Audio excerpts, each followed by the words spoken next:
Would everyone rise for the invocation, please? Councilman McIntosh, could you please lead us in the invocation? I will. As we all pray in different ways, please join the City Council in silent prayer, remembering the city we love and the troops overseas to protect our liberties.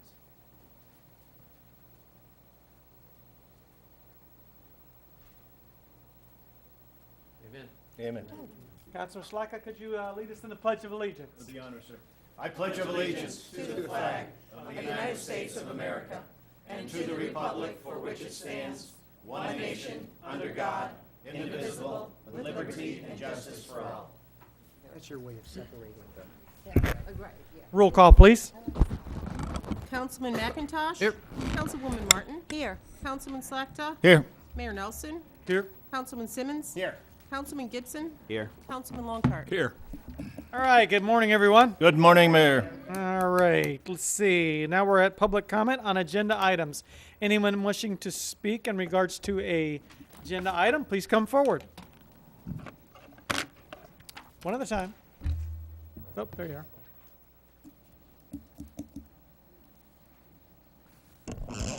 Hello. Good morning. Good morning.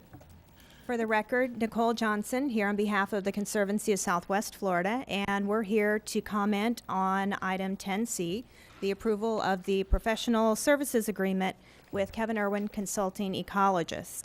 The Conservancy is a member of the task force. I'm not speaking on behalf of the task force, but on behalf of the Conservancy, and it's my personal opinion and the opinion of the Conservancy that the work product that Kevin Irwin Ecologist will bring forward will be an important part of the massive water puzzle that you have tasked us with unraveling and putting back together in what I'm sure is going to be a coherent fashion to provide you with recommendations. The task force, if you have been watching our meetings, I think we're really starting to come together, get some focus. We have homework assignments. We'll be bringing forward key pieces of information from specific documents at each of the subsequent meetings. So I think we're really coming together. Believe that the input that will be part of the Kevin Irwin work product is an important part of this puzzle, and we ask that you approve that contract. Thank you. Thank you very much. Anyone else this time, please come forward. Good morning, Christine Ross, Bonita Springs Area Chamber of Commerce. I'm here to speak on item 9A, and I wanted to talk about RLR's investment in the promenade. The center of the city used to be one of the jewels in our crown. They are bringing it back to life. The zoning board unanimously approved their request for additional outdoor seating, entertainment, and alcohol. And I just want to encourage each of you to give them that same support. It's an upscale facility. They need to be on the same plane with the operations at Coconut Point and Mercado if they're going to compete in this market. And so we are in favor and hope you will be too today in supporting their request. Thank you very much. Anyone else this time? Please come forward. Hello.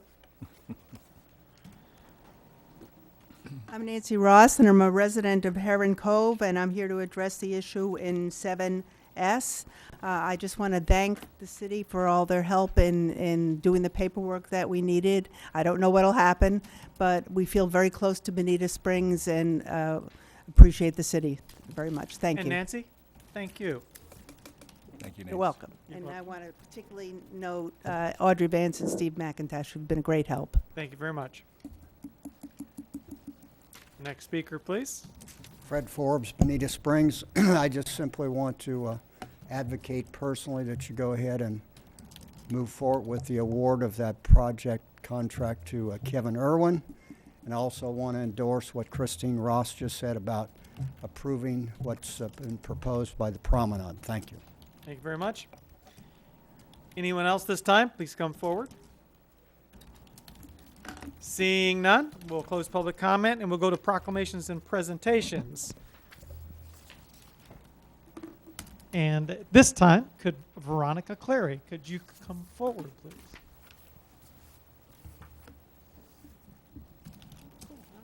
Now, Veronica not only does a great job over there at code enforcement over there, but she also lends me her sweatshirt every once in a while. It's an inside joke. She didn't intend to lend it to me. I just took it. Sorry. I gave it back, didn't I? You did. Thank you. Wash it. It's good. Yeah, I'll let you guys in on that some other time. Don't worry, we don't have time for that. Anyway, Veronica, 10 years of service. As of the first day of March 2004, in appreciation and recognition of 10 years of public service to the city of Bonita Springs, Florida. Thank you so much for your service. You're always always there to greet everyone there at Code Enforcement over there. So thank you so much, and you do a great job for us. Thank you so much. Yes, Everybody, she is. please give her a hand.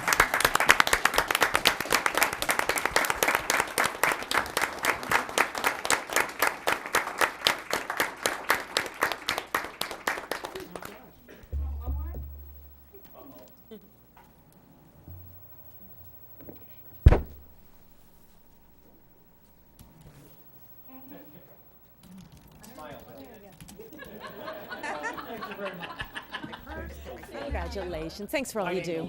You're welcome. I want to get her a new finger. Okay, and at this time, Phil Flood, Phil, come on up. Phil Flood is with the Southwest Florida Water Management. South Florida Water Management. It's always saying you put that W in there. It's because I'm from Southwest Florida. Bless you. Goodness gracious. That was our. I was going to point her out. That was Lisa who sneezed right then. That's important. Is there a second to that? Second. Anyway, here. Back to work. Oh, that is my job, being smart aleck. Okay, whereas water is a basic and essential need for every living creature, and whereas the state of Florida, water management districts, and the city of Bonita Springs are working together to increase awareness about the importance of water conservation, and whereas April, typically a dry month when water demands are highest, is annually designated as Water Conservation Month to educate citizens about how they can help save Florida's precious water resources. And whereas the city of Bonita Springs encourages and supports water conservation through various educational programs and special events. And whereas every business, industry, school, and citizen can make a difference and help by efficiently using water, thus promoting a healthy economy and community.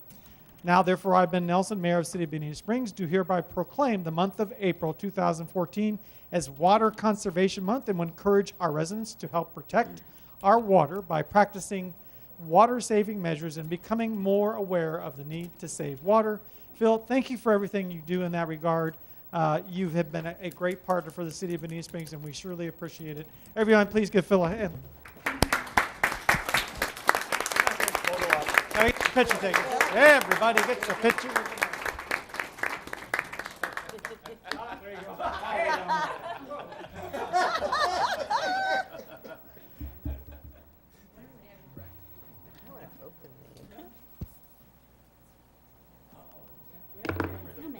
There you go. You need a camera there. Yeah, really. Okay. Oh, here we go. Yeah. There you go. Go ahead. I know you did it. Well, I just wanted to thank y'all for recognizing April as Water Conservation Month. It does help to draw attention to the residents and our visitors to our community on the importance of protecting our water. And I think your resolution summed it all up. We all need to think about how we use our water and do what we can. And I applaud the city's efforts for all your conservation measures, as well as the city of, or BSU. And looking forward to some of the outcome of the water task force, which hopefully will include some conservation measures in it. So, excellent. Awesome. Thank you so much. Awesome. Thank you. Okay. Marakita Anderson. Please come forward. Hello. How you doing? Good to see you. Come forward. Come on up here. This is a proclamation for Doctor's Day. You're a doctor, right? That's better. Yeah. I have a feeling that's a lot better than actually being a doctor. I'm sorry. It's tough, isn't it? Anyway, we're just having a conversation. Don't mind us. Whereas Doctors' Day was established to honor and pay tribute to members of the medical profession everywhere and recognize their contributions and continuing dedication. And whereas society owes a great deal of gratitude to physicians for their contributions, which enlarge the reservoir of scientific knowledge and tools and expand the ability of health professionals to use these tools effectively in the never-ending fight against disease. And whereas on March 30th, 1842, Dr. Crawford W. Long of Jefferson, Georgia, became the first physician in history to use ether as anesthesia in surgery, which prompted the date of March 30th being chosen as the official day on which to celebrate Doctors' Day. And whereas the observance of Doctors' Day occurred on March 30th, 1933 in Winder, Georgia, when Eudona Brown Almond, wife of Dr. Charles B. Almond, made the decision to set aside a day honoring physicians, thereby taking it upon herself to mail cards to practicing physicians and placing red carnations on the graves of the doctors that are deceased. And whereas March 30th, 1958, a resolution commemorating Doctors' Day was adopted by the United States House of Representatives, followed by legislation introduced by the Senate to establish a National Doctors' Day in 1990, and following an overwhelming approval by the United States Senate and House of Representatives on October 30th, 1990, President George Bush signed SJ number 366 and became public law and designated March 30th as National Doctors' Day. Whereas physicians continue to play a vital part and a significant role in the health and well-being of our people residing in our cities, counties, states, and nations. And whereas society owes a debt of gratitude to physicians for the sympathy and compassion shown to the sick in alleviating human suffering. Now, therefore, I, Ben Nelson Jr., on behalf of the City Council of Bonita Springs, do hereby proclaim March 30th, 2014 as Doctors' Day in the City of Bonita Springs. Thank you so much for coming here and accepting this on the behalf of the doctors of Bonita Springs. Everyone, please give her a hand. Thank you so much. It's a pleasure to meet you.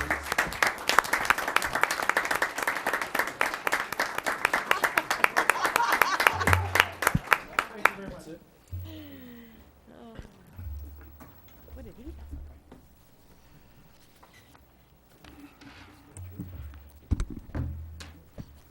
Okay, the consent agenda, Council, item number 7. We have A through, holy moly, A through T. Is there anything on the consent agenda anyone would like to pull? Take a close look at it, take your time, or are we okay with it? I will move to approve the consent And I'll agenda. second. We have a motion and a second to approve the consent agenda. Any other discussion? Roll call, please. Councilwoman Martin. Aye. Councilman Slackton. Aye. Mayor Nelson. Aye. Councilman Simmons. Aye. Councilman Gibson. Aye. Councilman Longcart. Aye. Councilman McIntosh. Aye. Just that easy. Public comment. Anyone at this time wishing to speak on any city item, please come forward. It's okay. Come on up. Do you that city item thing, didn't I? Well, good morning, and if I'm in error, you can move me till later. For the record, Kathy McGrath. And I have copies that I'll give Diana for all of you afterwards. Ladies and gentlemen, do not let people and organizations outside the city control the future of Bonita Springs. The Water Strategies Task Force is not a citizens' task force. It is run by the Conservancy, who is not a citizen and is not even attempting to build a consensus, but rather push their agenda. The Conservancy is a plaintiff with other environmental groups in suing the EPA over state FDEP nutrient reduction plans, including the program the city operates under. If they prevail, it will cost the city a lot of money. Ask staff. The Conservancy has made their agenda clear. They want the Spring Creek I-75 crossing to be done. An Estero request? They want the city to chip in to buy Edison Farms, something Estero really wants badly. They want a storage reservoir on private land in the Bonita DRGR. Why? When we have 60,000 acres of crew lands in public ownership.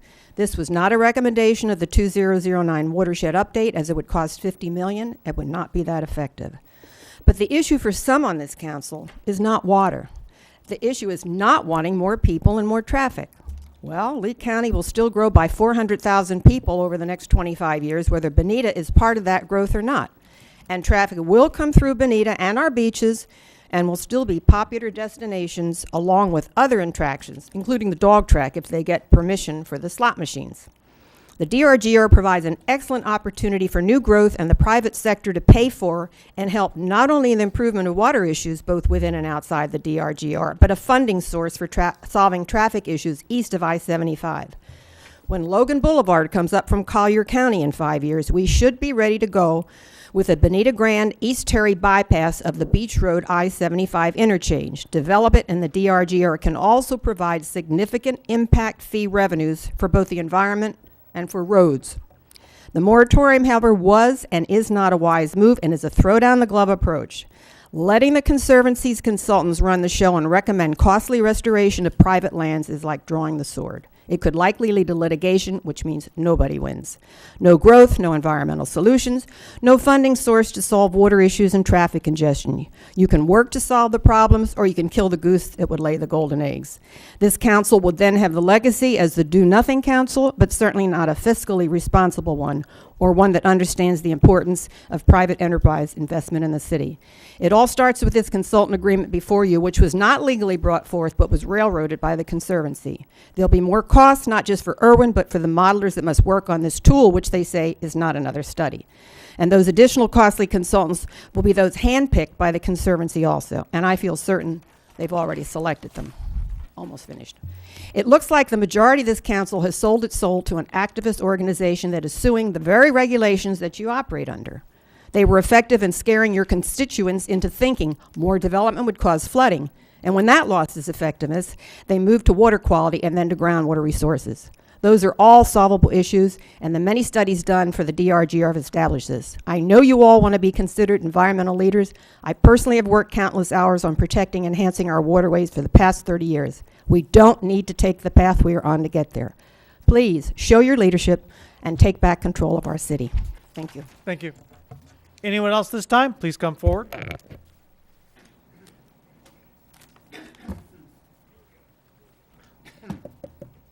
Fred Forbes. First, request to council, and that would be to help Steve McIntosh try and get this flyover study killed like it was voted 5-2. I know we as citizens, we're going to send letters all the way up to the governor's office saying that this needs to happen, and I think that it can be done. There's other examples in the past of where MPO and FDOT had approved doing something. One was a flyover on College Parkway that got stopped. And it got stopped because there's a lot of the residents in the business community got very upset about it going in. And then there was a more famous one, which was the approved interchange flyover for Edison Farm and the Brooks, which actually resulted in a federal investigation. So I believe it can be done, and how we got into the position that FDOT is still moving forward, I wouldn't even go there, because fact is they're moving forward. The traffic counting's going on now at the absolute peak of the season, and if we were going to have chance for input to the study, I bet it's this summer when everybody's north. I would also say that the Water Task Force is, my personal opinion, we're trying to come up with a win-win for everybody. A win for the people that own land out there, a win for the city. And we'll leave it at that. And Kevin Irwin, I believe, will do as the first part of that, and already committed at the last meeting to Dr. McIntosh that if we were to hire any more consultants, it would be with the RFQ, advertised, etc. Thank you. Thank you very much.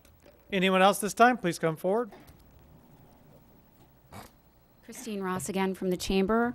I just wanted to let council know we met with the head of FDOT last week when this delegation from the city and the Chamber went to Tallahassee. It is a state highway. They are mandated to study the intersection in every way, shape, and form. There have been police sent out there 2 and 3 and 4 times a week during high season to clear traffic that was backed up all the way to Fort Myers Beach. It's a life safety issue, and I think that the residents of the city should feel confident that that word flyover is one of many, many words in the study, and it's just simply a matter of this intersection needs to be looked at because it is a challenge for people going in both directions. And if there's ever a disaster, you will not be able to clear the beach. And so they told us that they're mandated by law to study, and I think people should stop thinking that a flyover is a foregone conclusion, because it's not. It's simply to find out how to manage the traffic. Any of you trying to get onto Bonita Beach Road from 41 just to go to Sunshine Ace Plaza, take that left-hand turn, you can't do it. So I would encourage everyone to calm down, let FDOT do their work. Thank you very much. Anyone else this time? Please come forward. Good morning, Donna Stone. I live at Worthington Country Club. I wish to speak on two issues. The first is to speak on the previous comments about the Conservancy's involvement in the Water Task Force Committee. There are many important issues and leadership that are needed in the task force. For example, the Bonita Springs utility has to be part of this, as well as the Conservancy. The Conservancy input is imperative to consolidate the mountain of information that is necessary to come to the future water needs of Bonita Springs. To say that the only way that we can fund any improvements in the city is to develop the DRGR is exactly what we're trying to stop. To just say future development, let's build is the only way that we can improve. And that is a cause and effect of what our future problems are going to be. If we do not conserve the water, we will not have water in the future. If we do not conserve the water needs of the lakes, the dams, whatever is necessary for our future, then we will be in dire need. You just have to look at the map of the United States and to see what water problems are going on. And if we don't look to the future, we are going to be in deep trouble here. The other thing also is that Kevin Irwin's input is imperative. His vast knowledge of water resource is critical to the mountain of information to be able to pull everything together for this committee. Otherwise, the committee will be spinning their wheels as trying to get the information that he has in his hands.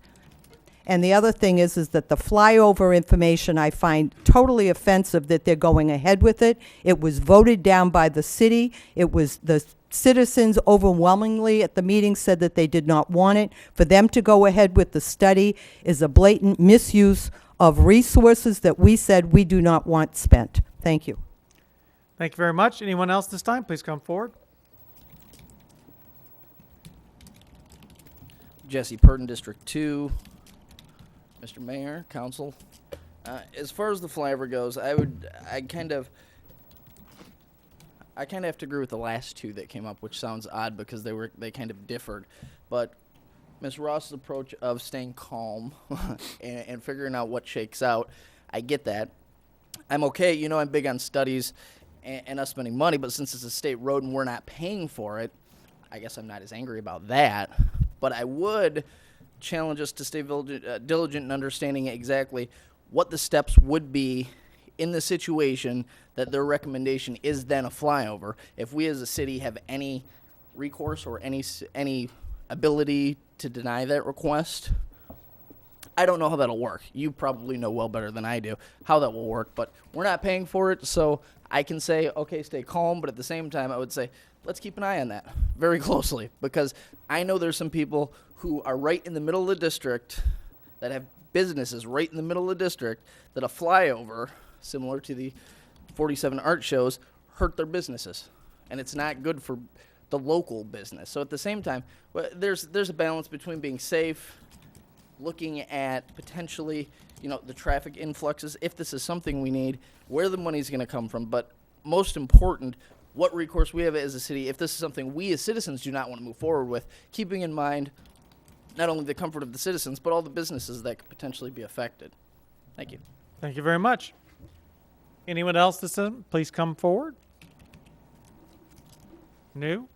Okay, we'll carry on. At this time, we have a public hearing, and a comment is limited to participants at the zoning board hearing, which I do not have a copy of that, but you'll let me know, Audrey, I'm sure. I will. Go ahead and read the ordinance, if you would. Okay, if I'll read the title block into the record. This is a zoning resolution of the City of Bonita Springs, Florida, considering a request by RLR Investments LLC for a special exception to allow consumption on premises and live entertainment of 4 COP alcoholic beverage license in conjunction with outdoor seating for the Bonita Bay Promenade Shopping Center on land located at 26795 to 26851 South Bay Drive, Bonita Springs, Florida 34134, on 8.6 more or less acres, providing for an effective date.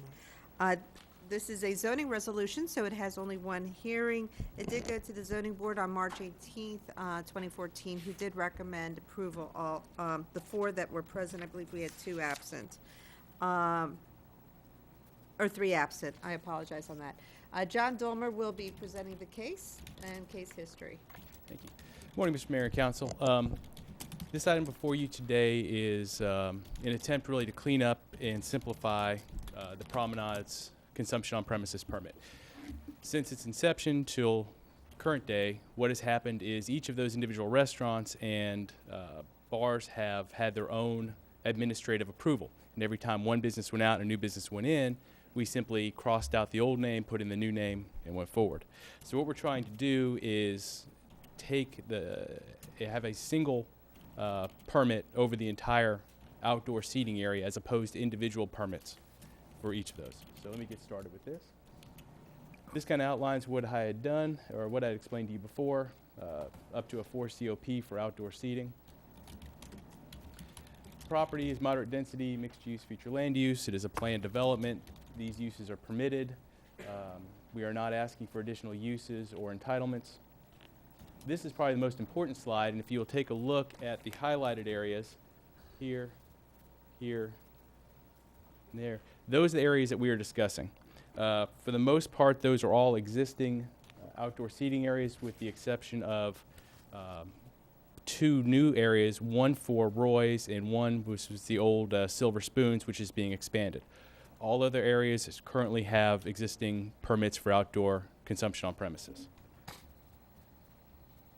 Surrounding land uses, we've all been to the area. There's Lee Memorial to the north. To the east is US 41, and then the shopping center. South is Trianon Hotel, and the Bay Presbyterian Church, which is why we're here, because they are within 500 feet of the promenade's use. And to the west is Bonita Bay and assisted living. Here's the justification, but the bottom line is this facility is existing. It's one of Bonita Springs' premier shopping destinations. Current owners are spending money and time to bring this back up to what it was before. And what we'd like to do with this new approval is to put them on the same footing as Coconut Point or Mercado in terms of how alcohol can be sold and the hours in which they operate. These conditions outline the times that we are proposing that this be sold, and also the times for live entertainment outside. As you can see, that they would still have to meet the city's noise ordinance for that live entertainment.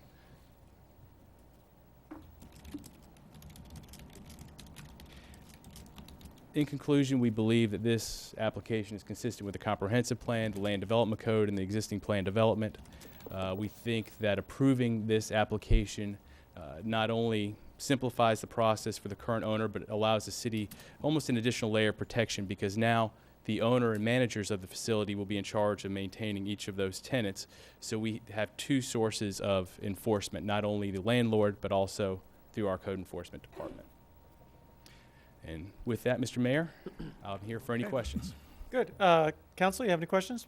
Motion to approve. Well, Second. we have a motion and a second, but we're going to go to, we do have one party of record. Christine Ross, would you like to speak this time? She did before. Oh, okay. Well, I was asking you again, but that's okay. You don't have to. Yeah, sorry, I did it out of order. I heartily support that this be approved. I think it's just the shot in the arm they need. And I think the round bar might get reopened. Oh, okay. Thank you. You mean right now? Right after the meeting. Okay, good. Okay, that is public record. Council, and so we have a motion and a second. Any discussion? Yes. Just a brief comment. I mean, certainly, I think we're all pretty familiar with the promenade, and, you know, it has some very unique characteristics there. And this is absolutely a shot in the arm that I think they need. And to stay competitive, as Christine had mentioned early on, it's just such a wonderful facility there that we would all love to see come back to its former glory, quite frankly, and exceed it. So I wholeheartedly support this. Good. Michael? Well, I just had a question about the compliance on the noise. Our code enforcement still can handle that, or would it be better if there was like a live entertainment permit individually, or? The live entertainment permit is something that if this council should choose to pursue, we would be in favor of. In this particular case, for enforcement, I think our code enforcement department is perfectly capable of maintaining the order out there. Most of the areas, if you take a look back on the locations, are interior to the facility. Only the new Roy's outdoor seating area is generally an exterior to the building consumption area. So based on those situations, I don't see an enforcement question. But going forward, if you would like to pursue a live entertainment permit, I think that would be something we could very easily endorse. Okay. Go ahead. Let's, Mike, let's get, Audrey had wanted to chime in there before you go. Right, and I do have a whole research file on live entertainment permits. Council did look at that issue in the past. I did not go forward with it, but if it's something and I think that was a different city manager ago. If it's something city council is interested in doing, that is something that can avail, but at this time we don't have a live entertainment. That was a citywide ordinance, yeah. Correct. Okay, go ahead, Michael. Yeah, and also with the consumption, is it limited to just that seating area, or would people be able to walk around with open containers? It's just for these seating areas, minus the 2 new areas that are being constructed right now. All the other areas have defined limits of alcohol service, and those would remain in place. There would be no change to those. The new areas have had those taken into account, so the areas of alcohol consumption will be defined there as well. Okay, good. Thank you, Michael. Anyone else with a question? All right, thank you, John. All right, we have a motion and a second. Any other questions? Roll call, please. Councilman Slakta. Aye. Mayor Nelson. Aye. Councilman Simmons. Aye. Councilman Gibson. Aye. Councilman Longcart. Aye. Councilman McIntosh. Aye. Councilwoman Martin. Aye. Okay, go forth and have fun. All right, city attorney's report. Thank you. The first item on the agenda is the voluntary annexation agreement with Hyatt Equities. It is pretty straightforward. There is in the errata sheet a revised page 8. One parcel was not identified in the legal description for the 2, 3, and 4, the smaller parcels making up the Hyatt. If you have any questions as to this, I'll be happy to answer. Carl, do you have anything to add? Yes, go ahead. I'm sorry. Yeah. Oh, and we have several maps at this time. I'd like, before we go through the questions, Carl's got a presentation to make here. If you could bring up the maps.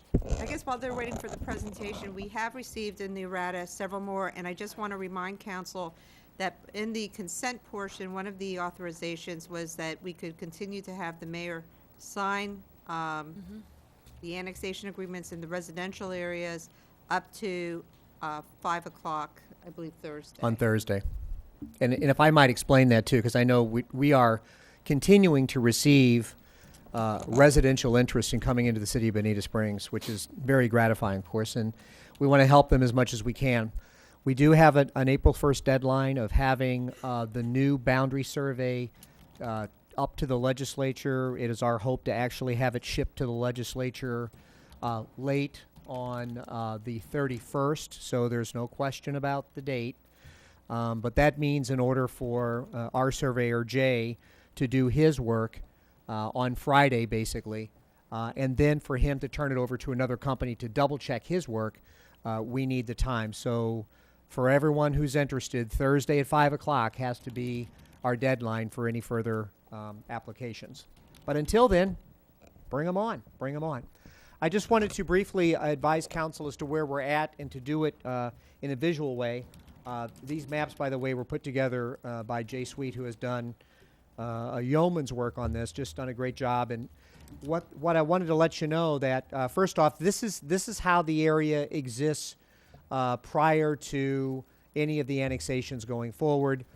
Clearly, we've already taken in the WCI property here and here, as well as the PLCA marina to the west of the Hyatt. So those are kind of current conditions. What we're talking about is the Hyatt is located right here, as you can see. Last meeting, we took in the Weeks property, which is located here, which then made this area contiguous for WCI to bring it in. This is about 55 acres. We would anticipate future development on that property as well as here. And then, of course, the changes, any changes that the Hyatt Hotel would like to make. But this kind of gives you a pictorial view of this area that we expect a significant amount of synergy to be created between the developments in this particular area, should council authorize them to come into the city. We also wanted to talk a little bit about residential. Well, first I'll stick with commercial. We do have pending a signed annexation application. We do have this area here which has two major office buildings located here. We have a piece of property here that if this one comes in, that the WCI will bring in here. We have additional small piece of property here. But residentially, this is the municipal border right here, this red line. You can see the properties in yellow are the ones that are actually split by the municipal line. But you can also see in blue all of the residences so far that have come in. So as you can see, Sanctuary, Lakes Court, pretty solid right here. Frankly, there needs to, we will be sifting through these to make sure that these are fully in compliance with the state statutes, that they are contiguous, that they're compact, and they do not create an enclave in order for these to be brought in. The approvals that you've given are contingent upon them being in compliance with state statute, and staff will be looking at those very, very carefully. I will tell you we have additional ones coming in we already know of that are not on your agenda today, but those are ones, again, given the criteria that the mayor could sign on behalf of the city. And then this is just another shot of the continuity of, this is, Jay, what's this one again? That's Weeks High. The Weeks and High, okay, property, okay. So anyway, we just want to kind of give you a pictorial view of what's going on right now. Tremendous amount of activity in the residential area, and the neighbors are driving this. The neighbors are going out to other neighbors and trying to make their way into the city of Bonita Springs, and that's very gratifying. We appreciate their interest in our city. So unless council has other questions, that concludes my remarks. Council, you have any questions? Comments? Thanks, Carl. Well done, and I really appreciate staff's hard work on this, and also so far as the Hyatt and the WCI, thank you very much for your understanding and patience in this regard. All right, good. Stephen. Are we ready? Yes. I'll make a motion to approve. We have a motion and a second. Any other questions? Roll call, please. Mayor Nelson. Aye. Councilman Simmons. Aye. Councilman Gibson. Aye. Councilman Longcart. Aye. Councilman McIntosh. Aye. Councilwoman Martin. Aye. Councilman Aye. Slechta. Okay, and now we've got item B. And item B is another annexation agreement, this time with Pelican Landing Golf Resort Ventures, LP. We did receive the signed agreement. It is for 55.16 more or less acres of the golf course. Okay, and that was the one parcel that he highlighted on there. Council, what's your pleasure? Motion to approve. Motion approved. Is there a second? Second.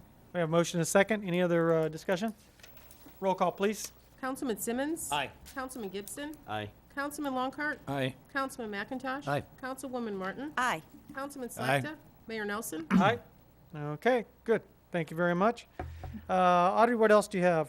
The next item is a continuation from the March 5th agenda, and it is to approve a professional services agreement with Kevin Irwin Consulting Ecologist. This was on the agenda, but since Councilman Longcart was not available for the meeting, council continued the meeting, and I presume you want to continue your discussion. Okay. All right, council, you see the agenda item there. I've got a couple of questions regarding this. I'd like to have a discussion with council about, since I can't talk to you guys any other time. I'm starting to wonder, this subject matter, the DRGR, and has been a very contentious one from, I don't know, a decade ago. And there's always been basically two sides to this equation or to this conversation. Gee, let's not do anything. Oh my gosh, it's pristine. All this stuff over here, and then let's slash and burn and build was the other, the other diverse opinion we'll say on both sides of that. There's never been a real consensus. It doesn't feel like there's even been an attempt to build to build that consensus, that place in the middle that we can actually wrap our arms around. And there doesn't even seem to have been a substantial effort, so far as the community and council, in trying to at least find the areas that we can agree upon. It's like it's forbidden to even agree upon any one little particular item. I mean, it's like we can't even agree that there's air out there. Oh, you don't admit that, because that'll lead us to some other conclusion. Because of that, I think something that we should ask, and this is my own opinion, before we go down the road of spending more money and having more, it's not a study, okay, a model built and doing other things, I think that we should task this committee, which is for good people. I mean, you know what? And they are like this microcosm of the community. They're divided as well. I mean, but what's the definition of victory when it comes to the DRGR then? That one side prevails or the other side prevails? No. I think that we need a lasting consensus, for the area, something that we come up to. And the only way to do that is for this committee to be asked a set of really simple questions. And perhaps the questions are developed by the staff or whatever, and just ask them the question. Whatever the answers are, it's what they are, and the data is out there for it. The data is out there, and ask them questions like, is the DRGR's characteristic? Can be characterized as pristine? Let them hash it out. If they come up to that, we can set that aside. Is it an important flowway? If they can hash that out, they can set that aside then. Find out where the consensus is amongst them. And you know what? If it's a 4-3, 4-3, 4-3, 4-3, 4-3, either way, we're really, what are we going to develop there? We're not ever going to, as a community, and of course the people who have the 4 votes, whichever side it goes, they're going to think that, oh, well, that's the will of the people. Is it really? Is it really? So I think we should expect more of this committee than to say, hey, look, let's get a consultant and go out and start doing this thing. Let's ask them to sit down, talk to each other, go through the information, take that, and go through a list of questions. What are the things that you can actually agree on? And they can be very simple questions. Why haven't we been provided by that committee, hey, here's some findings of fact. We've went through all this stuff, and you know what? Here's the things that we all agree on. We agree that the area is denser than a typical DRGR in Lee County. We agree that there are some things that need to be done out. I mean, why haven't we went there first? That's my question. Yes. To your point, and I've been at all the water task force meetings. They made good progress at the last meeting to exactly where you're going. They talked about classifications of issues and problems. They have assigned themselves, and I'm hoping not speaking out of turn, but they have assigned themselves reading to make sure that they've found the points that are most significant in those, and then the action plan is to come back and discuss those. So I think they are making progress. It's slow. And the downside of all this is now, I'll say it the 4th, 5th time, the decision we should have made, we've now put on the backs of those people. Now they're getting emails, they're getting phone calls, they're getting the problems that realistically we should have solved on our own, but they are making progress. I will give them credit for that. So thank you. Okay. All right. And so far as the progress they're making, I said slow, but okay. they're headed in the right direction. I'm confident they're going the right way. I still have concerns about how they get there in terms of consultancy, but they are moving the right way. All right. Any other discussion about this? Yeah, Michael. Well, it's my understanding that the model that they may do will help. It'll take in all the standards from the previous studies and kind of help us make it, or help them make a decision on what can be done out there. So I think that would be a great tool to have. Okay. Yes. I just want to add one point for clarification purposes. There's been some references to a modeling tool made today and previously. Just want to make sure that council understands that the particular contract that is in front of you today is really not for the modeling tool. This is for consulting work by Kevin Irwin in preparation of developing a modeling tool, which was a further part of the scope that he had presented.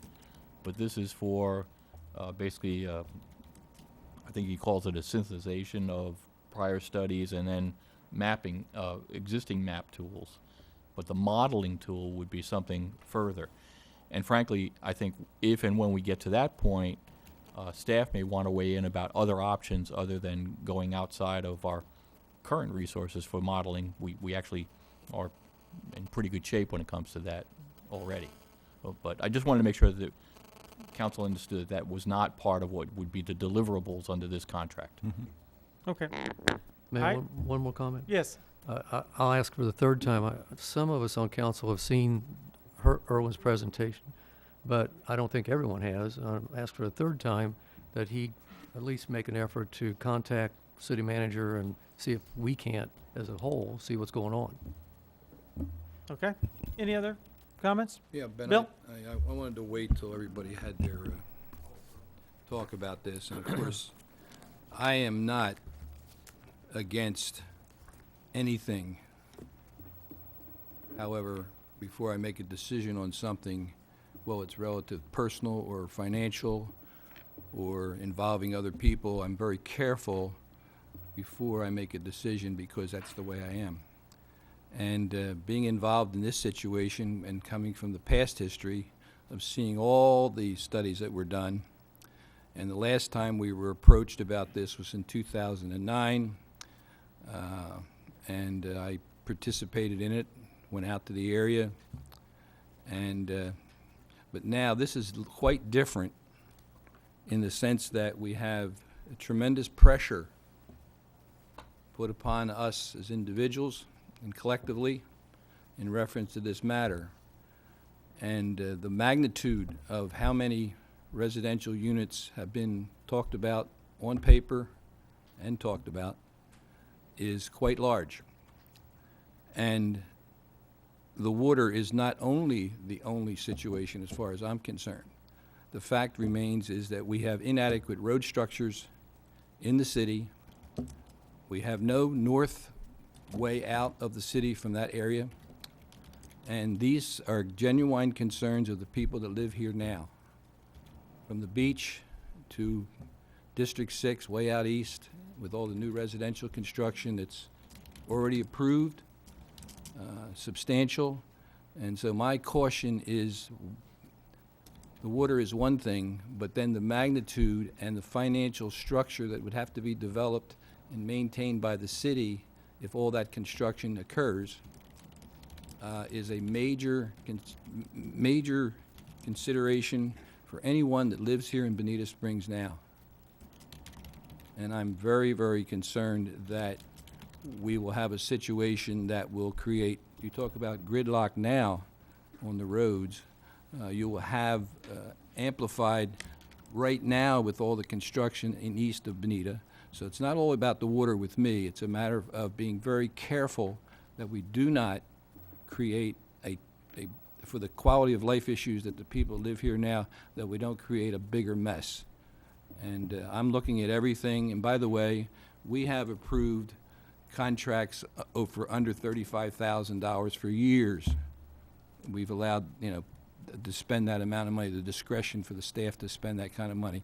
So why don't we just step back and let some of these things go with the 7 people that are on the committee, and they're all dedicated individuals. I have no disparaging remarks to make about them individually. I think they do a very, very difficult task, and let's let the people, and by the way, I've been on the other end of 4-3 votes, and it's never ever happened this way, and since I've been on council, that I'm on the other side of the side that said we should study this more. But I just want to be careful, and I have no animosity or ill feelings with anybody on the council. I understand you have a position, but I also, and 3 others, have a position of something of this importance, and being careful is the most important thing, and to come to a conclusion. And if the conclusion goes one way or the other, we'll have to live with it. But maybe what we might want to do is put it to the voters. And I don't know if that's even possible, Audrey, but really. Actually, it's not, but I'll brief you on that. Well, we could maybe do a straw. I mean, there's all kinds of straw ways we ballot. can do things, but I think that would probably be the end of it, because if the majority of people went one way or the other, we have to accept it as a council, and we do it because we represent the people, not individual interests. Thank you. Okay. Council, anything else? Yes, Janet. Yes, I have to ask kind of a hypothetical question to Bill, that if the density that we were talking about there were much lower, would there be any thought process of moving forward? Is it the density that scares you from even getting, so that if we all agreed that the density would be this low-end number, then could we get a consensus to move forward as to how do you make that happen? Well, the density, with the density that we have already on Beach Road, or coming 3,100 new homes, besides what's already there, that's going to be over 7,000, and then you add that other 7,000. I'm not against development, but I'm against large development that will create more difficulty for all of us that already live here. It's a big thing. And then the cost to maintain it. Terry Street belongs to the city of Bonita Springs, correct? Well, guess what? That would be a major road, and all the impacts that are going to be on the people from BSU all the way down to Imperial. There's so many things that we have to be careful with, and I'm not against development, because obviously the reason why we have such successful development is the reason why we have the tax base that we have. The tax base is dramatic in comparison to other towns, because we have a larger acreage, but we also have quality built homes that when all the people want is good roads, good services, and we have all that right now, even though we have an influx of people that are coming down from other places. But why do people come here? Because it's a great place to be, especially in the wintertime. So I'm not, like I said, the Citrus Park is pretty extensive already, but but I do think that there are some places that think, but I would just like to see more emphasis put on the positive things that, and not to label any one of us as bad, good, or indifferent. Just let's work together and take our time, and I don't have any problem with what's going to go on with this study. And those people that are doing those studies know more about it than we do, and that's why we have them. But we also have an obligation to the people in the city of Bonita Springs that live here now, that we do the best job possible. And it's interesting, I'm for spending some money to do it. By the way, I am conservative, but by the same token, when Barbara says, "Let's go out to dinner," do you think I say no? Not possible. So. It's a major project, and we have the talents in the staff to accomplish a lot of things. As you know, the progress in the city of Bonita Springs has been fantastic since incorporation. There's been a gradual increase. It's been just fantastic the way things have come about, and that's the hard work of the people that live here, that work here, and the dedication of the staff and the people that serve on council. Thank you, Bill. You're welcome. I, for one, I see no indication from the public that there would be an acceptance of any kind of conclusion that said that there should be that number one, there has to be something done out there, and oh, by the way, it has to come out of your pocket. They're going to say no, we're not paying for it. And if it says, well, then we should let development community build out there, so it comes out, no. So I see both of those things being, they're just not going to accept it. The public's not going to accept it. So therefore, I think that this study, I think it's a fool's errand. Sorry, I'm not calling anybody a fool, but I just think it's a fool's errand. I don't think it's going to lead anywhere. You can spend $50, $100, $150,000 if you want to. It can come to any conclusion you want. If the conclusion is no, then everybody's going to go, yay, it's a no. And you know what? We can do that right now. We can say no right now, and it won't cost us a nickel. So I'm not in favor of spending any more money on this until there's some sign that there will be an acceptance of empirical information somewhere down the line. There has not been. There has always been people like, no, oh, you've done all these studies, and all that studies, those are all garbage. Everything you did is horrible, and we're not going to use any of that information. What makes this information any different that's going to be coming in, other than it being not a study? It's just a synthesis. Of course, I guess it's being made up, synthesized. So you know what? I'm not for spending any more money on that, but that's up to council. Council, any other comments? Yep. Go ahead. I think, Janet, you had asked a good question about the density. Yes, I think that people are concerned about, a large density. So that's a good question.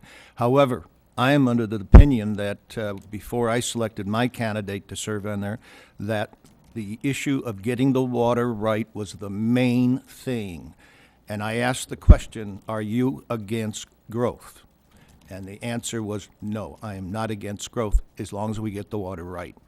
Christine Ross also knows that's what I told her, and I stand by my word, and that is I'm not against growth as long as the water is right, and if it's, I have to be concerned about Councilman Lockhart in District 6. He has a concern.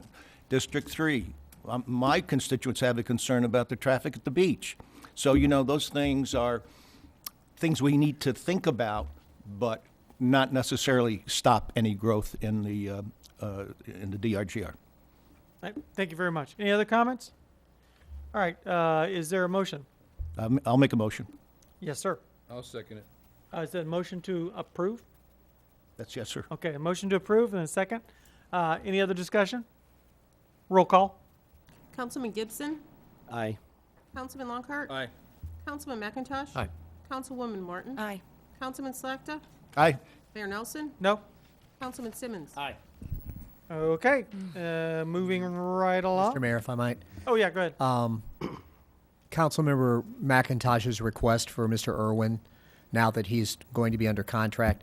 Does council wish him to make a presentation here before you? May I speak? Yes. Yeah, sure, go ahead. I've asked this third time. I think it's important for the council to know what they're buying. And What we've bought. what we bought. Thank you. So, yes, I'd ask that he come. Is that what council wants us to do? We'll arrange it. Just question, but Dr. Steve, most of us heard his presentation, didn't we? I don't know who all was there, but I know. You, me, I think it's important for the public and for the and council the public. to have a. Okay, that's a different story. Gotcha. When did this happen? At the task force meeting. You were all at the task force meeting together? No. They weren't No? speaking, they No. attended and they listened. Okay, all right, just, Do you think we broke the sunshine no, law? no, way. I'm just curious. They were good. Just We'll, curious. we'll arrange it. I feel like I was a party and I wasn't invited. You're always invited. Was there cake? There was cake, and you're always invited. Dang it. It was one of those special meetings. Okay, what else you got for us, Audrey? Thanks. It's that time of year again when we look at the sign banner rule. This is something that has been in effect for a little over 5 years now, where council suspended its sign banner regulations, and we looked at it from a year-to-year basis. It has an amnesty program so that if somebody violated it, they can now start Chris. anew. Chris provided a memorandum last year, basically saying, let's phase it out, and he put out a phasing plan, and last year, council said, let's do that phasing that Chris suggested, and that's in the memorandum.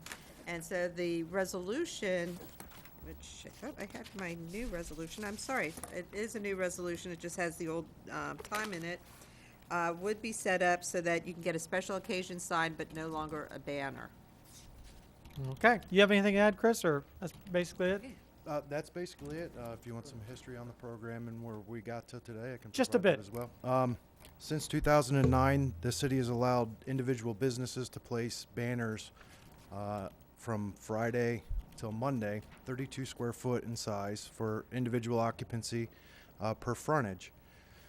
Multi-occupancy is reduced to 16 square foot per business per frontage. Last year, we had recommended a phase out of this program to eliminate the banners for the following year, but continue to allow 2 additional special occasion sign permits, giving businesses 4 opportunities throughout the year to utilize banners, balloons, pennants, streamers, and this would phase out after 1 year, and we'd be back to business as usual. Do you notice a kind of a calming down of the requests there? I mean, is there something you notice? I mean, no, we've so far as they availing continuously themselves of the we've regulation? continuously had requests. They come in on a weekly basis for businesses to utilize it. Yeah. Okay. All right, council, what's your pleasure? Got any questions? So is this just banners, or this is pertaining to like those feather flag things? And This was just pertaining to banners to allow them to utilize them from Friday to Monday. A separate permit is required through community development for temporary special occasion signage that would include the streamers and the feather flags. Those are allowed for a 15-day period. Yeah. May I- Anything else, Mike? Well, to kind of echo your Yeah. question, is there a lot of businesses that are still putting in for this? I mean, is it just a handful of businesses, or We have over 100 applicants. on a weekly basis, or? Well, it's good all year. Okay. So it's every weekend, all year long, for the last 5 years? 2009. So they've continuously been out there and utilizing them, and saturated the city with banners over the weekends. Yeah.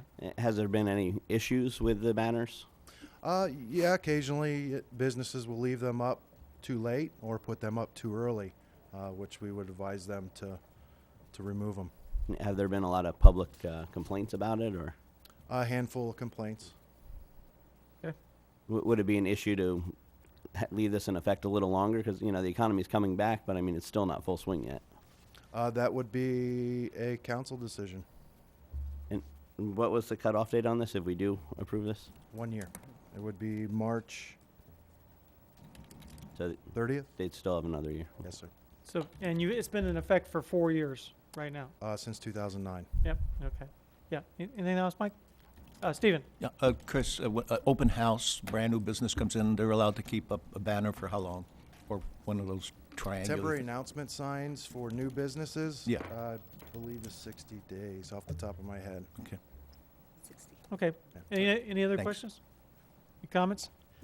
Along the lines of what Mike was talking about, Chris, I mean, the reason that you're wanting to, or you're proposing that this be kind of cleaned up is that you feel as though it's went on long enough. There was a purpose for the ordinance to begin with, because you didn't want a proliferation. You didn't want 100 of these signs every weekend, and it's become more of an aesthetic issue. So far as that's the reason, that's the rationale behind trying to get this to calm down a little bit and let everybody apply for individual permits. Is that what you're trying to do? There is an aesthetic degradation amongst the community. In addition, the more signage that you have out there, the less effective those signs become. Right. Because there's just so many of them. Yeah, and there's probably a phenomena that happens here, is that when people get used to it being like that, they grow to expect that. That becomes the norm then, and they're like, well, okay, what do you mean I can't do that? I thought that was the rule. Well, no, and when you've made an exception to the rule for 4 years, it kind of became the rule, right? I mean, more than anything. So there may be, if we do this, there is going to be some pushback from this, right? I have sent out letters last year to all applicants and all business owners advising them that this is our recommendation, that this may be the last year. We've received no pushback. Okay. All right. Good. Any other questions for Chris? Yes, Janet. I have a question. I just have a comment that there is a nice way to do a banner, and then there is the homemade, I bought some sticky letters and I'm putting them on, and those are showing up more than having a professional company put out a banner. We're seeing definitely, as you say, a degradation of what a banner could look like. So I think might be the time to say, okay, we need to phase. All right. Good point. Very good point. And there's nothing to say if we go ahead and follow your recommendation here and do this. If for some reason it seems like oh my gosh, this is really hurting us, and we determine it is, we can do it again, right? Yes, sir. Okay. Okay. Sounds Yes, good. Audrey. I just want to add one more condition, which I apologize, I forgot to add, is that because the banners have had like almost permanent mounts placed in the ground, some language that says any structures or fixtures to secure the banners and signs must be removed from the ground where they are no longer in place. And Chris and I will work on that wording. That's good. Good. Just so people aren't tripping over things that have been placed for weekends. Okay. Good. Council, your pleasure. Make a motion to approve? Motion to approve. Is there a second? I'll second. There's a motion and a second. Any other discussion? Roll call, please. Councilman Lockhart? Aye. Councilman McIntosh? Aye. Councilwoman Martin? Aye. Councilman Slechta? Aye. Mayor Nelson? Aye. Councilman Simmons? Aye. Councilman Gibson? Aye. Okay, Chris, and you'll let us know if you get some sufficient pushback from this. I'd like to know, and from the Yes, sir. from the business community, what's going on out there, and if it actually is helpful or hurtful or whatever. Okay. Yes, sir. Thank you very much. Thank you. Thanks, Chris. Next on the list. One more thing, it's a permission to advertise. We have a comprehensive plan amendment, and this comprehensive plan amendment is a state mandated requirement to our concurrency to update every 5 years our potable water sub-element. We do have, and the water supply facilities work plan, it includes some capital improvement changes along with that infrastructure element. I have Kim Hoskins from Bonita Springs Utility and Phil Flood from South Florida Water Management District, as well as staff, if you have any questions. All right, Council, what's your pleasure? Want to send this to first reading? So moved. Have a motion? Is there a second? Second. Have a motion and a second. Any other discussion, questions? What you got, Mike? Well, I was just wondering if there's a way to have the water task force. I know they have a lot on their plate. Take a look at this, because it does deal with the water, and they're tasked with getting the water right. Would that be a Right, and option, or- staff has talked about that issue. We are under a deadline to get this done. It is required to be completed, I believe, 18 months from the date that the South Florida Water Management District adopts its plan. Now, 18 months would be from November 2012. And so, I mean, we don't really have time. However, we are providing them a copy of the information. Mostly it's data and analysis that's not really, it's already been adopted by South Florida Water Management District, and we're just updating our plan. It's not as if they could make a lot of changes Okay, necessarily. so we're required to basically make these changes. Yes, let's get government here on you, unfunded mandate. It's one of those requirements because the state government requires us to do this. Well, I also noticed in there, one of the things was an analysis of the reclaimed water feasibility. It's my understanding that we really can't use reclaimed water in Bonita because the agreement with RCS from BSU. Well, it's being used, you're talking about as But far I as mean, being used by citywide or other entities, people right. besides RCS. Right, it's a private contract issue. Is there a way to have the city negotiate with RCS to maybe get some of that water supply? With for BSU and city? RCS, who are the two parties to the agreement that we're not parties to. Well, RCS has the rights to it, so I mean, we could negotiate with them to maybe get some of that water supply. Yeah, I'm going to look at Mr. Gucciardo because I think the believe we short have- answer is yes. There is always Yeah, the we have been ability to using- negotiate that. Yeah, absolutely.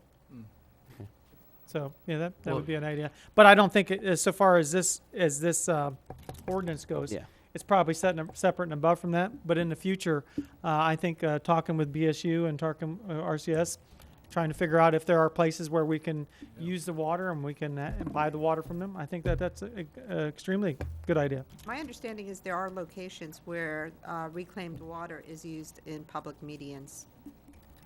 That is, the city attorney is correct, but also there are, when you're talking about using it throughout the city or in certain areas in the city, part of the problem too is you don't have the infrastructure in place, so you're going to have to be installing piping. Even if you get the supply, you've got to get it to the location. Yeah. And that's not always in Well, place. we have the sewer project going on with Old 41, that would be a opportune time to do something like that.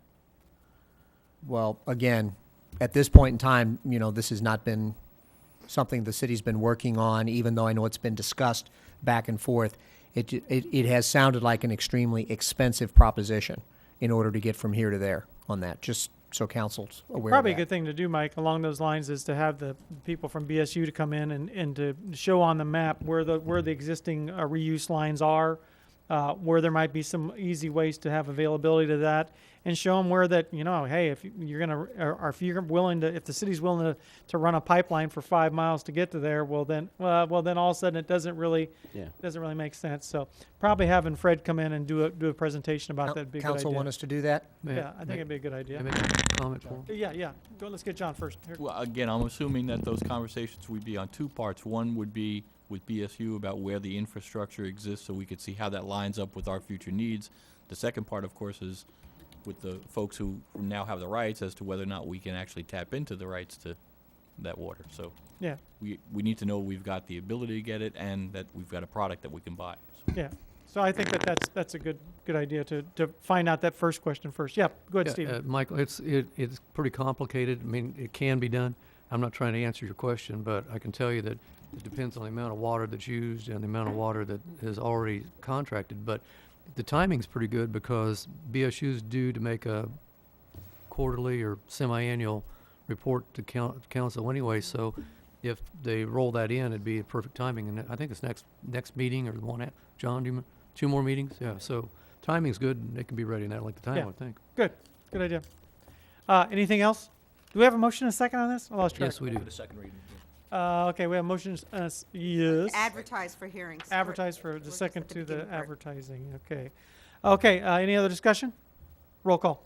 Councilman McIntosh? Aye. Councilwoman Martin? Aye. Councilman Slakta? Aye. Mayor Nelson? Aye. Councilman Simmons? Aye. Councilman Gibson? Aye. Councilman Longcart? Aye. Okay. Anything else, Audrey? Second. I think that's got it for you, right? That's it. Thank Okay. you.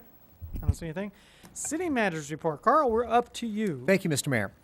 First off is the review of the monthly financial report. We'll move on unless council has any questions about that. Okay. Okay. Second item, John's going to take. The second item is the use of the 2013-2014 CDBG funds. This is something that came to council back during the budget workshops and discussions last summer and then again in the fall.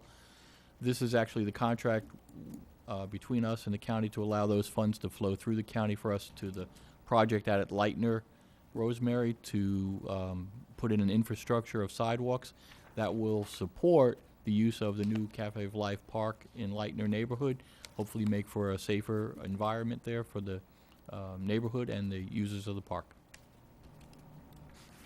Okay. Good. Council, what's your pleasure? Move to approve. Move to approve. Is there a second? Second. We have a motion and a second. Any other discussion? Roll call, please. Councilwoman Martin? Aye. Councilman Slakta? Aye. Mayor Nelson? Aye. Councilman Simmons? Aye. Councilman Gibson? Aye. Councilman Longcart? Aye. Councilman McIntosh? Aye. Okay. Discussion regarding the strategic planning. Strategery.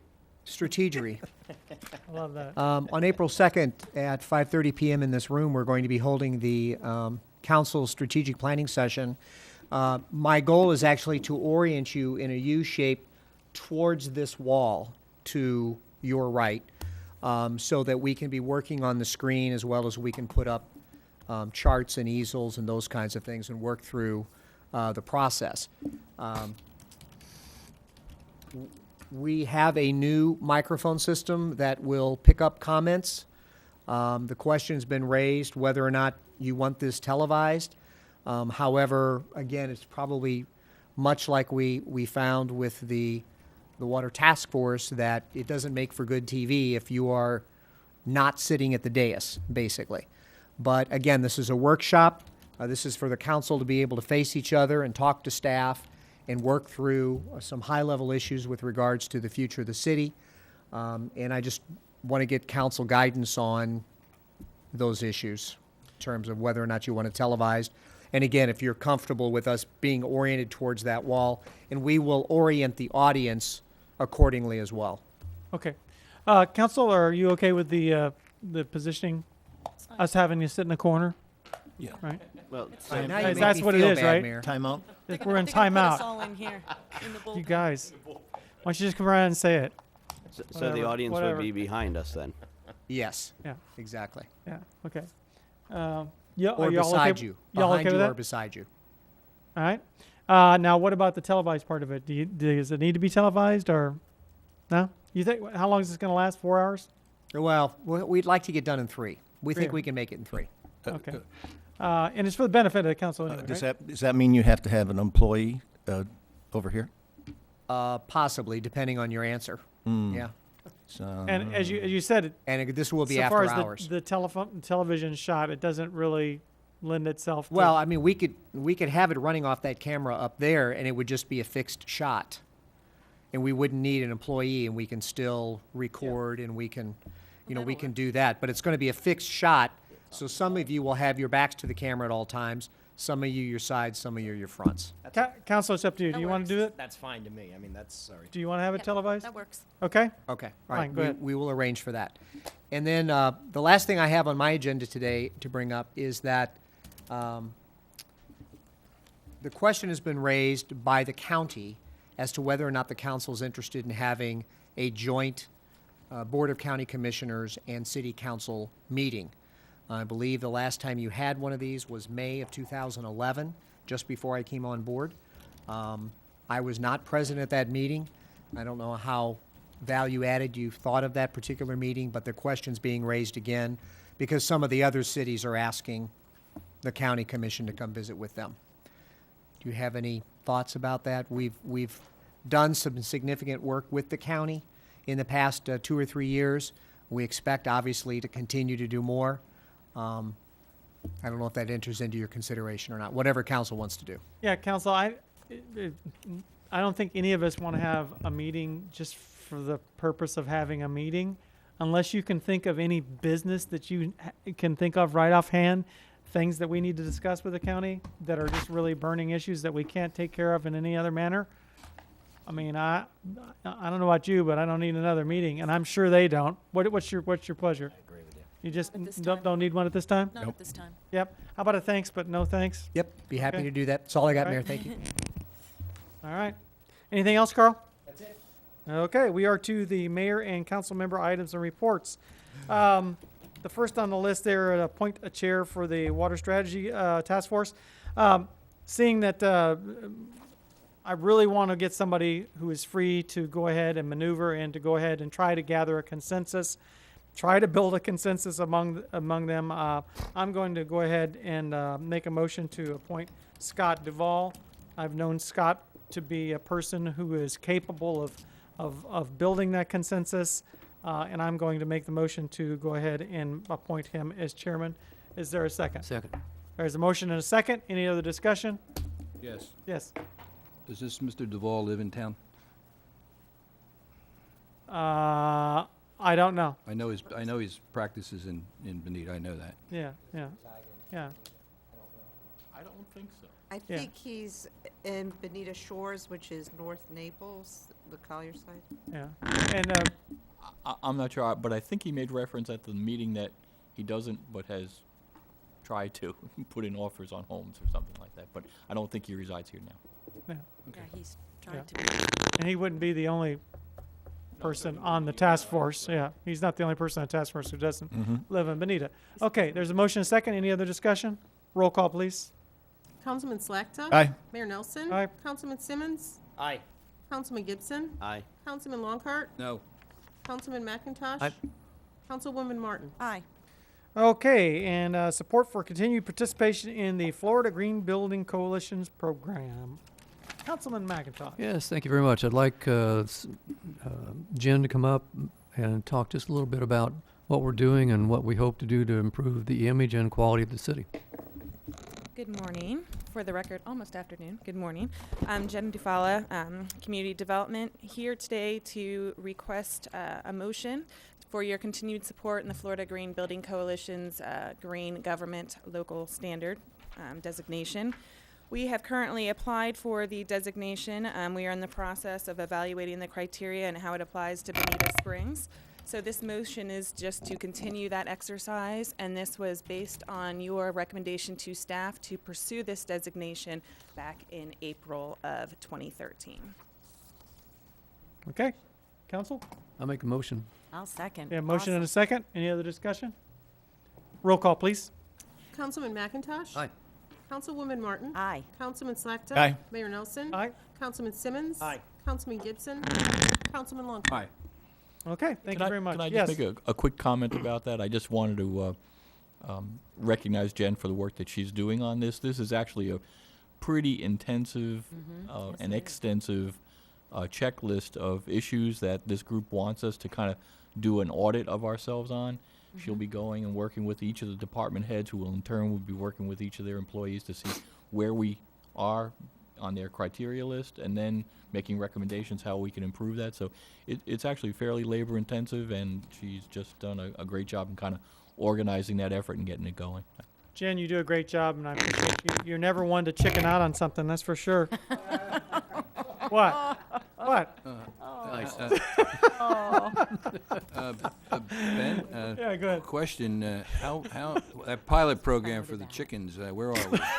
He's proud of that. He couldn't leave it alone. Thank you so much. Where are we at? Well, How many chicken pilots do we have? Yeah, I mean, well, it was a pilot program, right? Again, for the record, Jennifer Dufala Hagan. We currently have 12 applications in for hen permits out of the 25.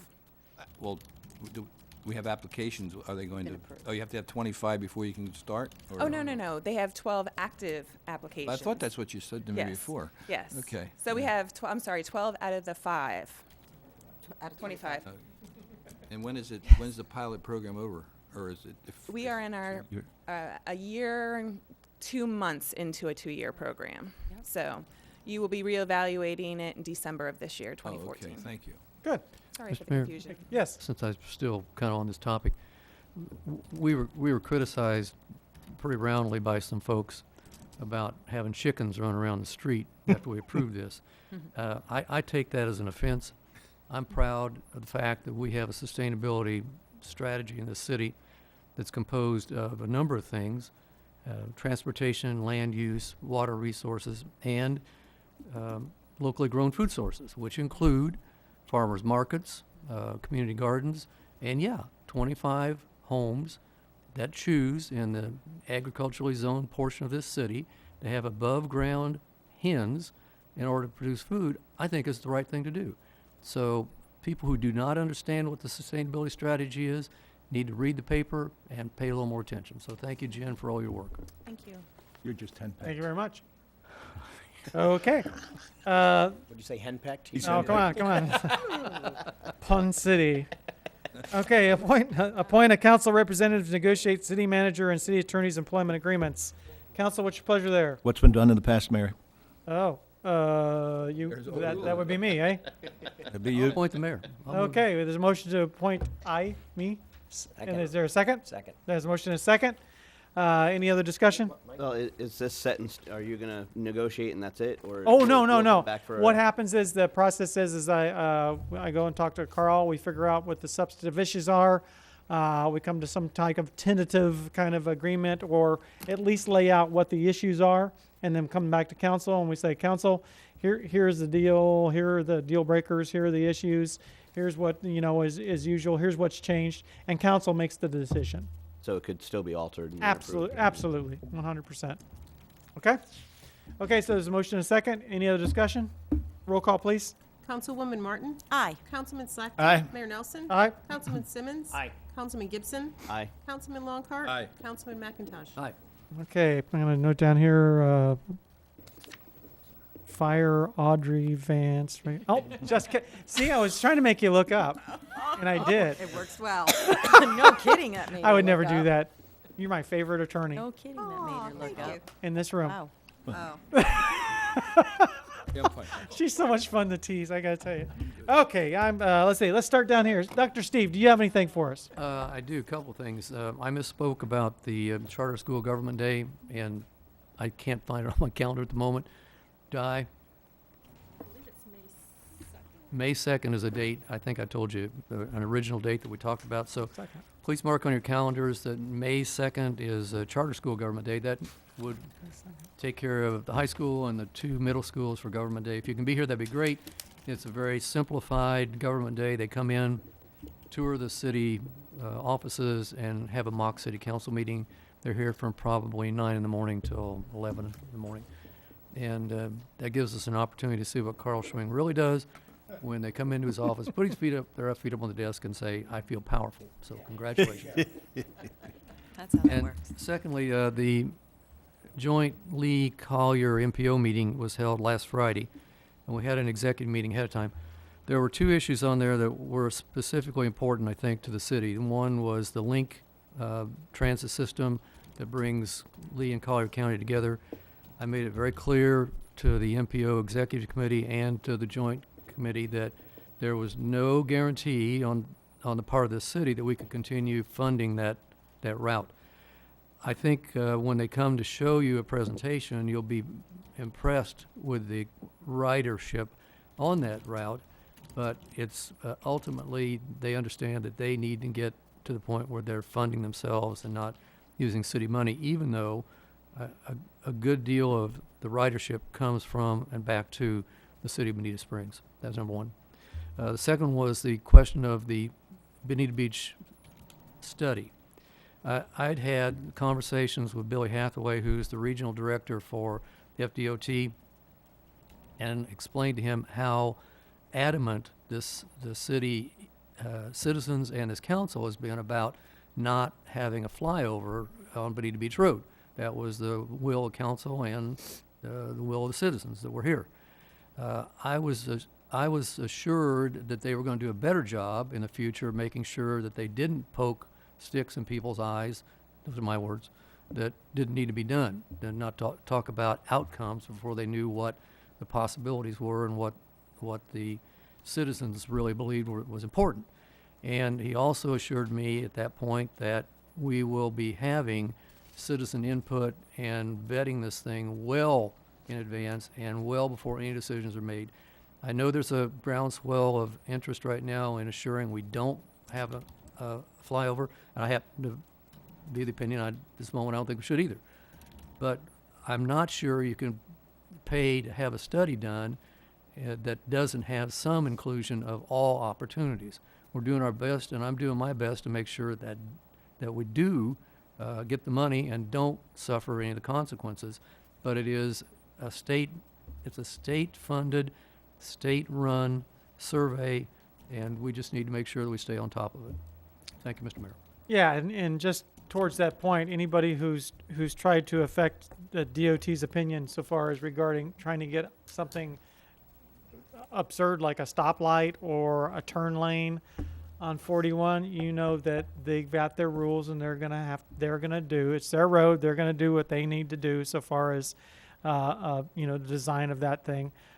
It's further complicated though by Bonita Beach Road's intersection there, so it's a long ways down the road, so to speak, for this thing, and I have all the confidence in the world that that study will be really inclusive, and I'm not going to presuppose what will be any conclusion, and I have every confidence in the world after talking with the secretary myself that they learned a big lesson here, which is be careful what title block you put into these studies here. Yeah, go ahead, Carl. Yeah, and just a reminder, too, that FDOT's talked about the fact that there's a significant amount of federal funding on this particular project as well. And so, again, to the council member's point, get the money, but get the right solution. Whatever that right solution is, let's say they decide they're not going to do a flyover. They decide they're going to make at-grade changes in the intersection to improve flow. That can be federally funded if the study goes forward. So that's part of their consideration too, is the actual funding. Okay. May I make one more comment? Yes, go ahead. This is a different topic, but we're nearing the end of the road on this referendum issue with Estero. And I've said it several times publicly, and I'll say it again. It's a bump in the road. We are so much better as two communities working together than we could possibly be two communities working separately. We're going to get past it. I probably have as many scars to heal as anybody in this room, but I want to thank the people who voted, and that's what it was all about. 519 people took the time to vote as to whether they wanted to be in Bonita Springs or in whatever Estero turns out to be. I thank them for that. Anybody who thinks that 28 swing votes is a mandate has not done much work in statistics. It was worth the vote because we gave people the opportunity, and I'm pleased that they came out and made their wishes known. The last thing I'll say about this is that there are a number of people whose colors were up on those maps today who stood up and said, I don't care, I'm going to tell you what I think, and I'm going to tell you what I want to be either in this city or not. And there has been a roughshod run over several people. It's not appropriate to democracy, and it's inappropriate, period. But I applaud the people who stood up and said, I'm going to make my wishes known. So thank you. Thank you for allowing the democratic process to roll. And for people who said, I don't want to let people vote, there's something wrong. Thank you. Thank you very much. Councilman Martin. I'm sorry. Go ahead. Steve, a question? Yes, sir. I attended the MPO meeting, and I wasn't there for the entire portion, but coming back to the Lee Tran circumstances, and you all got a copy of it, since 2002, we have given the county $171,000, that's where the money is at this point. We've given them $1,820,000 to fund the Lee Tran bus 150. In addition to that, we have paid into the county general fund over every year $1,358,412 that we give on an annual basis. The current Lee Tran budget, to my knowledge, is still running a $10 million deficit every year.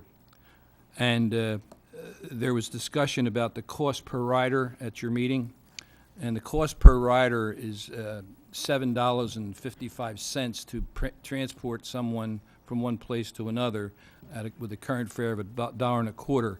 I just want those facts to be out there. I'm not against helping people get from point A to point B, but this situation that we have in the county with the bus doesn't justify the cost, and it was brought up by a number of people on the MPO community. There was quite a few of them that discussed it. So I just wanted to bring that to your attention because we are all taxpayers and we expect value for our dollar, but this situation has gotten to the point where if the federal money doesn't come in, of course they're using borrowed money.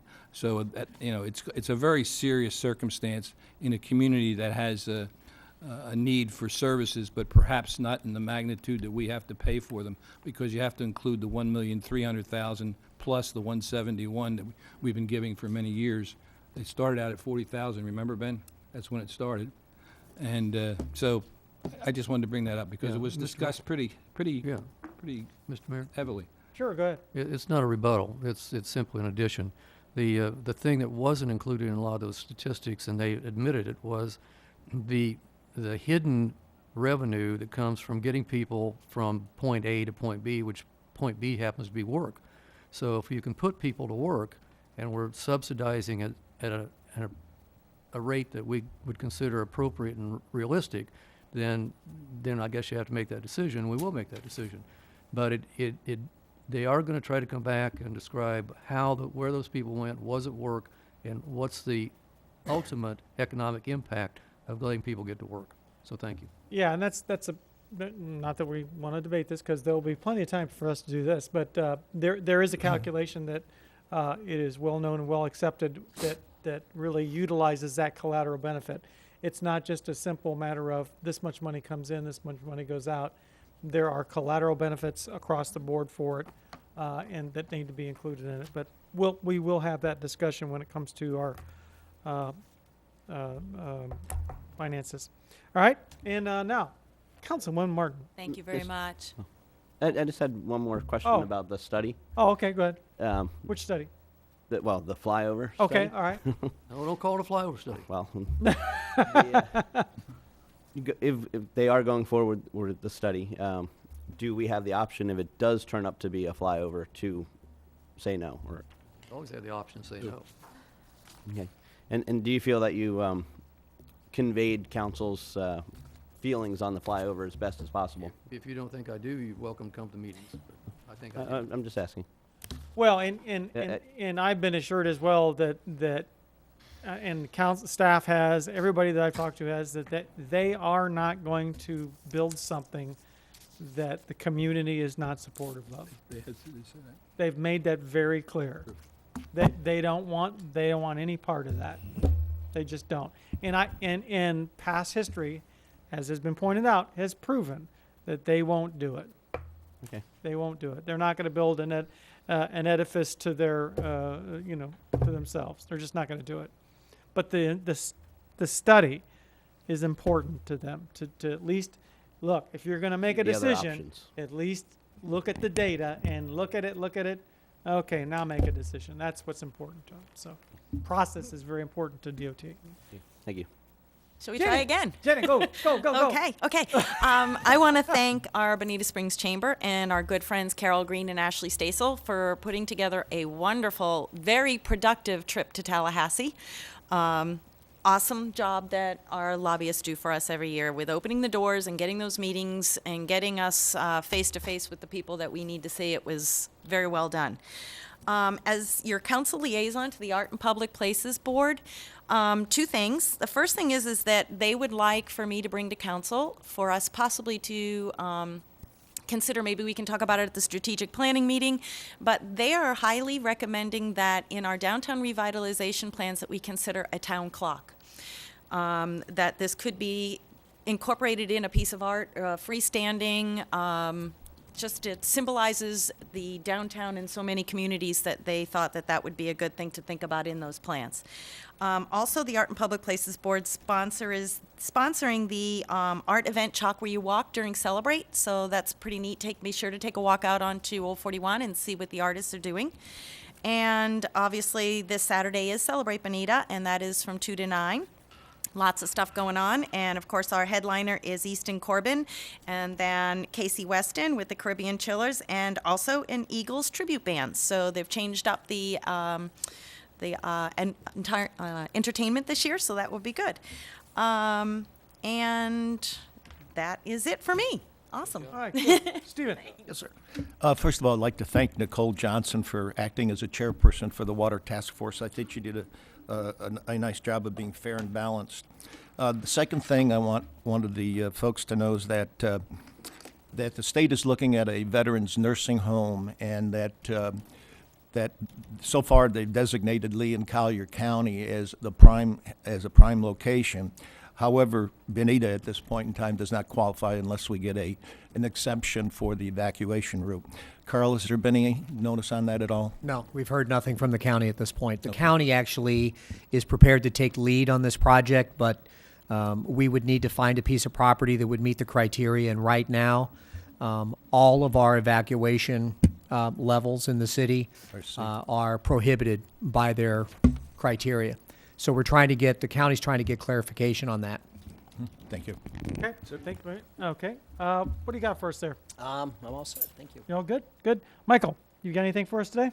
Well, actually, I just had a question about the email from Carl about the FDOT meeting.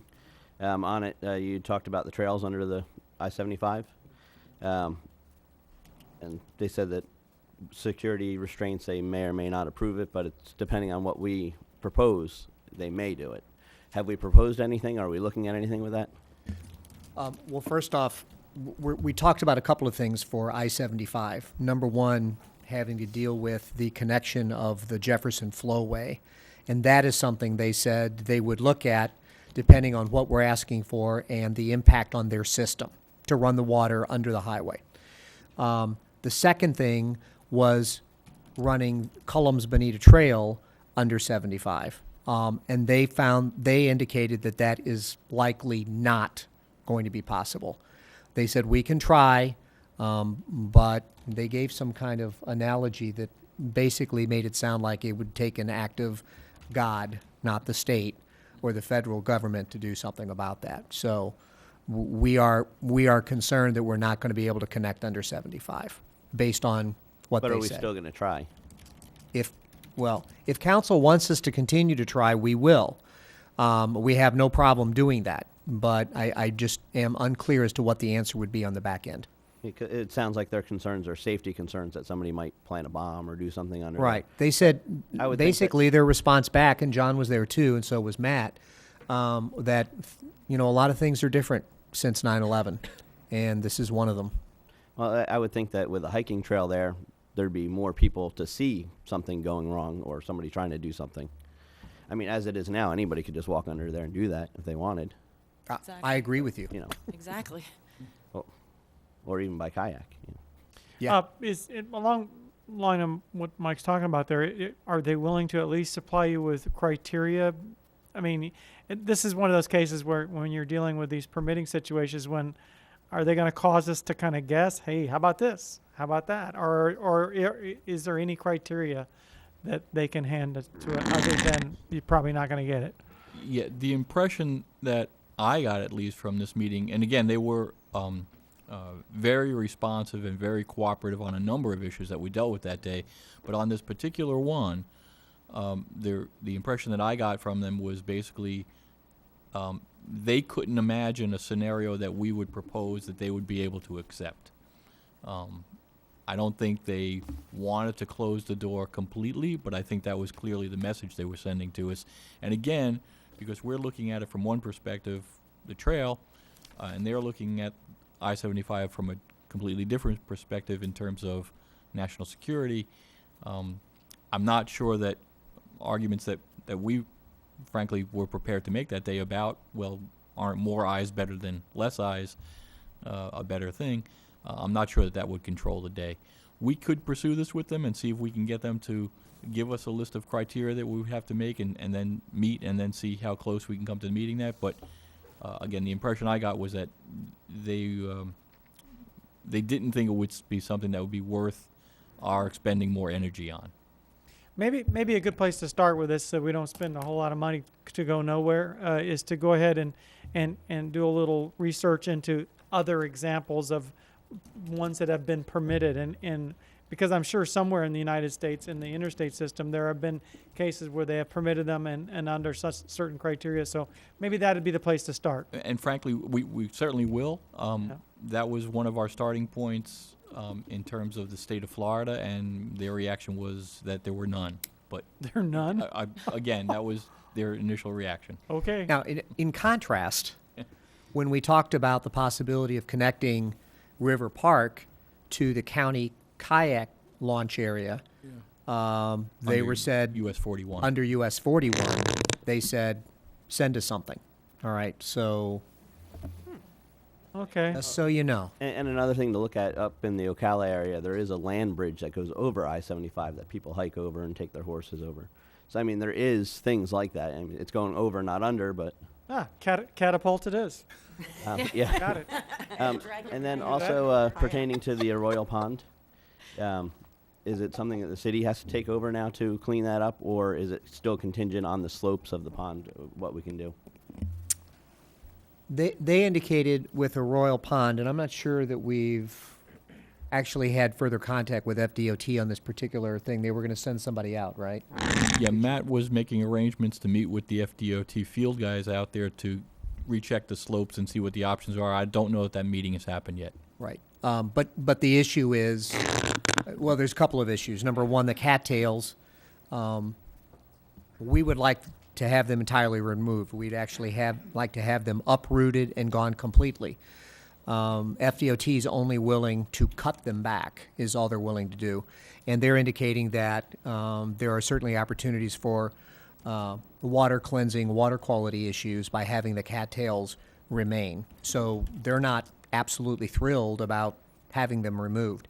However, if the city were to insist and have those removed, FDOT would then insist that we plant additional plants in and around the lake area so that that water cleansing could continue, but we would then accept maintenance of that pond and maybe even ownership. All right, and that would be yet to be worked out to see what their field guys say is possible. The other issue has to do with the fence around the lake. They have it there for security. They are concerned about the embankments being too steep. And again, removing the fence or moving it back would be an issue of trying to put additional landscaping or additional recreational uses around the lake, whether it be a walking trail or whatever it might be. So there's a number of areas still to be discussed, but we need them to be looking at the lake first to tell us what they feel about the current conditions and how they might be improved. And that's where we're at on that. Okay. Anything else, Mike? Good. Good job. Bill? Thank you, Ben. I want to thank the council for allowing the discussion about Mr. Irwin to come till tonight. That was appreciated by me, and I would do the same for any one of you if you had the same circumstances, but thank you. And I had a wonderful trip, and I'm glad to be back. Thank you. Good deal. Department let you go out to dinner? No. All inclusive, I think, in the cruise package, right? Listen, you know about high maintenance. Most of you guys do. Yeah. We're gonna be a lot. Absolutely do not. Group of high maintenance guys. I'll be either then. Okay, then he lost control of the meeting. Okay, approval of minutes. I make a motion. We have motion to approve minutes. Second. Is there any other discussion? Additions, corrections? Roll call. Councilman Slakta. Aye. Mayor Nelson. Aye. Councilman Simmons. Aye. Councilman Gibson. Aye. Councilman Longcart. Aye. Councilman McIntosh. Councilwoman Martin. Aye. Okay, public comment. Anyone wishing to speak at this time, please come forward.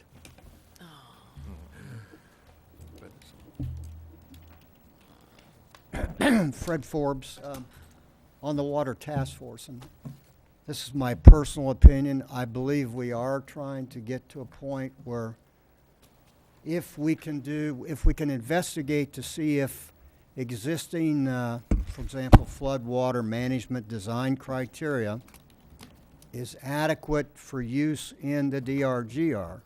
That's really needs to be explored, and that's some of the things that I personally am hoping we get out of this. If we find out that we need to beef it up a bit, and everybody agrees to that, I have no problems with seeing some development at DRGR. Last point that I would make, if it was as difficult to kill a study as it is, apparently, you're kidding yourself if you think that if you do that study and they recommend a flyover and they get the funding for it, that it's going to be easier to kill it when the funding's there to build it. Thank you. Thank you very much. Anyone else this time? Please come forward. Again, Donna Stone. I live at Worthington Country Club. I really appreciate Mike Gibson's comment about renegotiating with RCI for the non-potable water issue. And as far as where would all of the water come from, how would we get the water lines in, there's a simple solution to that. Number one, all new construction must have water lines for non-potable water. It's done when the water sewers are put in, when the water lines are put in. It's done during all new construction. Then you have it set up for all new construction, including everything in the DRGR area would be hooked up so that non-potable water would be used for watering the lawns. And that would be a really good solution for some of the water issues that are going on, that are a big concern for the DRGR area and all new construction in Bonita. We have to look forward to our water resources, and we have to take the steps now to protect our future. Thank you. Thank you very much. Anyone else this time? Please come forward.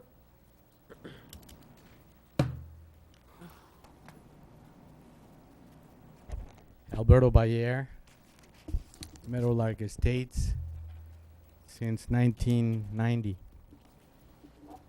The Citizens Water Strategy Task Force is deciphering why it is that our waterways are impaired, why our stormwater management is deteriorating, why is our flooding and water supply dilemmas deteriorating. The posture of the mayor has always been one that is reflective of lack of wanting to facilitate for this to take place. That is my main concern. the mentality that characterizes our city is what is in question here. My recommendation to council is as follows. Due to the increasingly prolific damages that the constituencies that I champion has suffered since the incorporation of our city, when I hear Bonita Springs, what comes to mind is corruption. The mentality, i.e., the city's character, is what is indeed deficient. As I did in October regarding the Citizens Water Strategy Task Force, pardon me, things like the coincidence that Paul Pass was recommended by Councilman McIntosh, and then the mayor appointed him chair. That Scott DeVault was then selected by Mr. McIntosh to replace Paul Pass upon his resignation, and that the mayor moves to appoint him as the chair, despite the fact that the mayor has never gone to the city Citizens Water Strategy Task Force meetings, as has been made clear today by virtue of Mr. McIntosh reporting to the mayor that in the mayor's absence, the Citizens Water Strategy Task Force has made some good strides. Why such a report? Why have the mayor not attended such sessions, given that this is an utmost important issue? Well, it's a matter of commitment.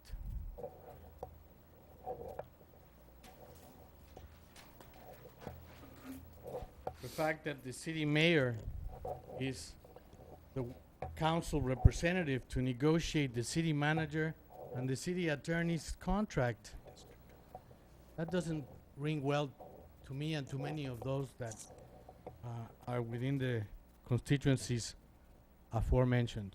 Right. The taxpayers are being targeted by the different divisions and/or contractors with wrongful code enforcement citations, with fraudulent permitting, with wrongful arrests and incarcerations, etc.